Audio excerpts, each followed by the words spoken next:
नमस्कार साथियों, स्वागत है आपका हमारे इस YouTube चैनल पर। जैसा कि आप लोगों को पता है, विधानसभा के उपचुनाव जो है वो संपन्न हो चुका है, जहां पर 9 विधानसभा सीटों पर उपचुनाव संपन्न हुआ है। वहीं पर एक जो सीट है, जो 10वीं विधानसभा सीट है, जहां पर उपचुनाव होना बाकी है, वो है मिल्कीपुर की विधानसभा सीट।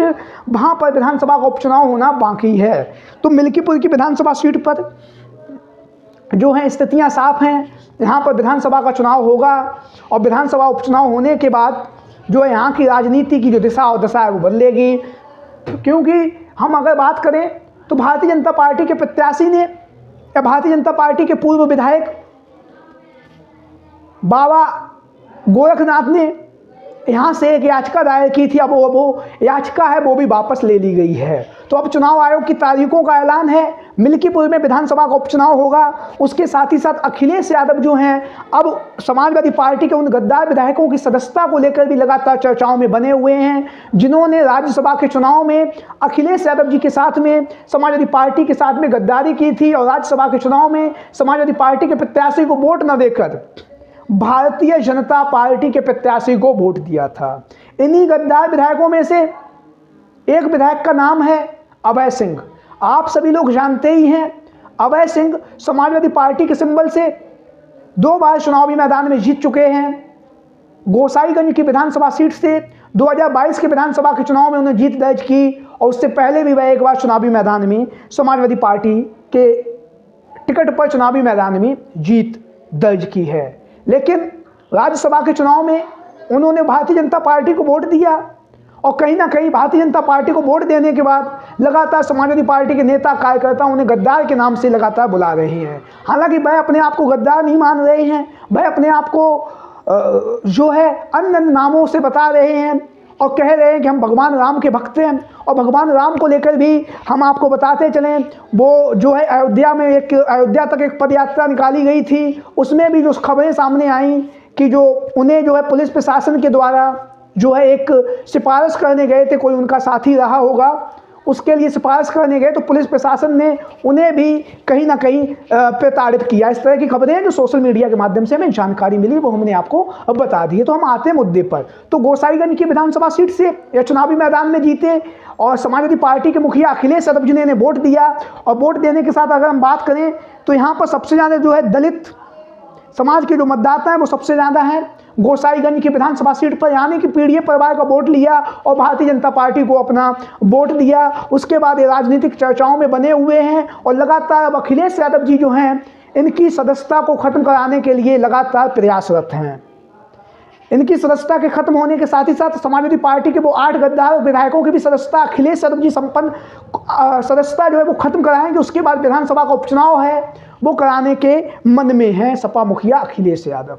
तो हो सकता है आगामी समय में कुछ समय बाद हमें जो है ये सूचना मिल जाए कि जो अखिलेश यादव ने जो गद्दार विधायक हैं उनकी जो सदस्यता है उसको खत्म करवा दी है। लगातार प्रयासरत हैं सपा मुखिया अखिलेश यादव, लगातार विधानसभा अध्यक्ष सतीश महाना जी से भी मुलाकात कर रहे हैं और इन गद्दार विधायकों को लेकर जो है लगातार सस्पेंस बना हुआ है।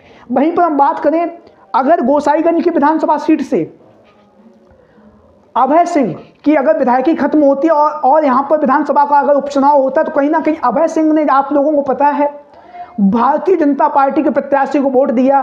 तो जब उपचुनाव की स्थिति होगी तो अभय सिंह भारतीय जनता पार्टी की तरफ रुख कर सकते हैं, क्योंकि समाजवादी पार्टी अब इन्हें अपना टिकट नहीं देगी। तो ऐसी स्थिति में जब समाजवादी पार्टी इन्हें टिकट नहीं देगी या भारतीय जनता पार्टी में जाएंगे, भारतीय जनता पार्टी इन्हें टिकट दे सकती है। उसके कारण है क्योंकि यह यहाँ से 2 बार के विधायक हैं और जिन्हें इन्होंने जो है भारतीय जनता पार्टी की तरफ से जो चुनावी मैदान में उतरे थे, इंद्र प्रताप तिवारी, जिन्हें आप सभी लोग जानते ही हैं, खब्बू सिंह का इनका भी नाम है। और वहीं पर उनके जो अब वो वहाँ से भारतीय जनता पार्टी के प्रत्याशी के रूप में अपनी दावेदारी ठोकेंगे और इधर से अगर इनकी सदस्यता खत्म होती है, समाजवादी पार्टी इन्हें टिकट नहीं देगी, अभय सिंह भी वहीं से अपनी दावेदारी ठोकेंगे तो भारतीय जनता पार्टी अभय सिंह को अपना टिकट है वो दे सकती है। उसके कारण है क्योंकि अभय सिंह वर्तमान समय में भी विधायक हैं और विधायक होने के साथ ही साथ कहीं ना कहीं जो है जनता के बीच में भी थोड़ा बहुत उनका प्रभाव होगा, ये हम कह रहे हैं होगा। हालांकि कोई इंसान विधायक बना है तो थोड़ा बहुत तो प्रभाव होगा, थोड़ा बहुत पार्टी का भी, जो उस समय 2022 के विधानसभा के चुनाव में समाजवादी पार्टी का भी वोटरों ने उन्हें वोट दिया होगा। लेकिन ऐसी स्थिति में अगर अभय सिंह भारतीय जनता पार्टी में जा रहे हैं तो जो खब्बू सिंह जी हैं, उनकी जो पत्नी है आरती सिंह, जिन्हें आप लोग जानते हैं भारतीय जनता पार्टी की तरफ से चुनावी मैदान में उतर चुकी है, वो समाजवादी पार्टी की तरफ अपना रुख कर सकती हैं। राजनीति में कभी भी ये नहीं कहा जा सकता कि कोई भी नेता इधर से उधर नहीं जा सकता है। अंतिम समय पर भी नेता बदल जाते हैं, टिकट हो जाने के बाद, नामांकन हो जाने के बाद भी जो है प्रत्याशी बदल दिए जाते हैं। लोकसभा के चुनाव में आप लोगों ने देखा भी होगा। तो ऐसी स्थिति में आरती सिंह जो है वो समाजवादी पार्टी में शामिल हो सकती हैं, और अगर आरती सिंह समाजवादी पार्टी में शामिल हुई तो कहीं ना कहीं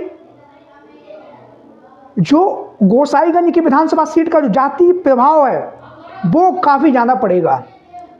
हम आपको बताते चलें, आरती सिंह जी ये जो है वो ब्राह्मण हैं, और यहाँ पर ब्राह्मण समाज के जो मतदाता हैं वो 65,000 हैं, और माता प्रसाद पांडे जो है वो भी विधानसभा में समाजवादी पार्टी के जो है नेता प्रतिपक्ष हैं। तो ऐसी स्थिति में जहाँ पर अखिलेश यादव सब समाज की बात कर रहे हैं, सभी को भागीदारी दे रही हैं, और अगर आरती सिंह जो हैं समाजवादी पार्टी में शामिल होती हैं तो ये जो सीट है यहाँ से समाजवादी पार्टी आसानी से जीत दर्ज कर लेगी। उसके बाद भी अगर अभय सिंह समाजवादी पार्टी से ना लड़के भारतीय जनता पार्टी से लड़ेंगे तब भी, उसका कारण है दलित मतदाता जो यहाँ पे है 75,000 है, ब्राह्मण मतदाता जो 65,000 है। तो ब्राह्मण जो मतदाता है माता प्रसाद पांडे हैं, आरती सिंह अगर तिवारी जी जो है वो अगर समाजवादी पार्टी में आ रही हैं तो यहाँ से 65,000 मतदाता, तो इसका 65,000 की बात करें तो 40 से 50,000 जो वोट है ब्राह्मण समाज का जो वोट है वो समाजवादी पार्टी में आने की संभावना प्रबल बन रही है। वहीं पर वर्मा समाज के 40,000 वोट है, निषाद समाज के 40,000 वोट हैं, वैश्य समाज के 30,000 वोट है, ठाकुर समाज के 25,000 वोट हैं,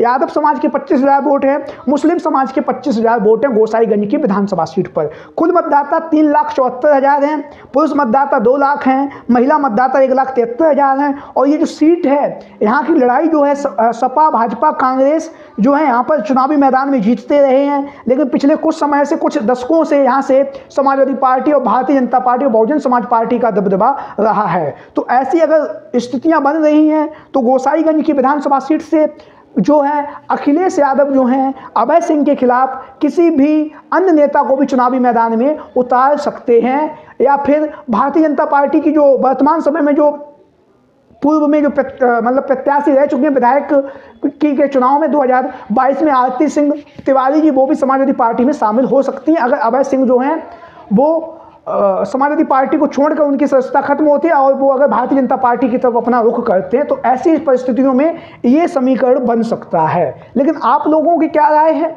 गोसाईगंज की विधानसभा सीट को लेकर? सभी साथी कमेंट बॉक्स में अपनी राय जरूर दें। आज की वीडियो में इतना ही। जय हिंद, जय भारत। वीडियो पसंद आया तो चैनल को सब्सक्राइब करें और वीडियो को लाइक करें।